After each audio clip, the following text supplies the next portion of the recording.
Ki te ao kapahaka, ko tohua e te pou o mga tāwhiri, tō rātou huringa tau ruatakau, ki te tikanga, ki te kotahitanga, ki te mana o ngā waiata tuku iho. I whakamānawatia e rātou te kaupapa i tū ai te kapa.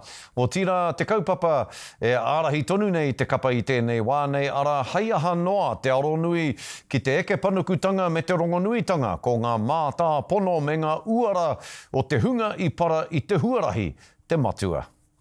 Ko ngā tāne te tuatahi, ka tei ka huri, tei ka whakaeke ngā wahine. Ai? Ai, ko.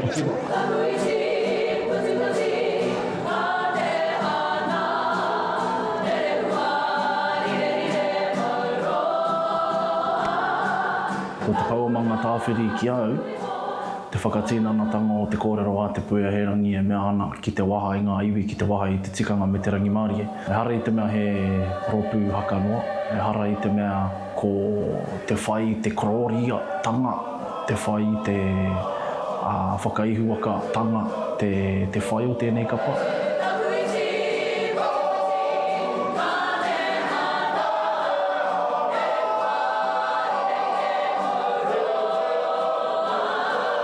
Ke roto i ngā kōrero a ngā tūpuna, ngā kurahuna, no reira ko tā mātou he hahu ake i ngā waiata tawhito, hei aki i te reanga whakatupu, i te tirahau i enei rangi nei.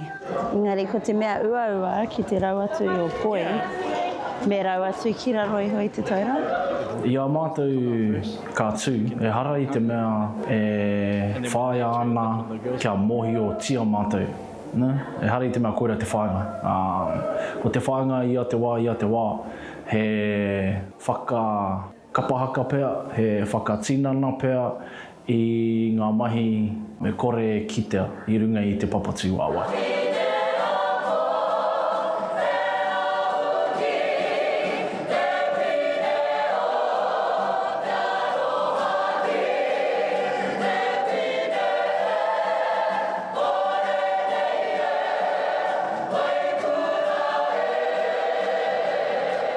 Ko tā mātou koha pea ki te marea, ko te whakakotahi i ngā iwi o Tainui, ki raro i te maru o te kotahitanga, ki te whakanui i tō tātou Māoritanga.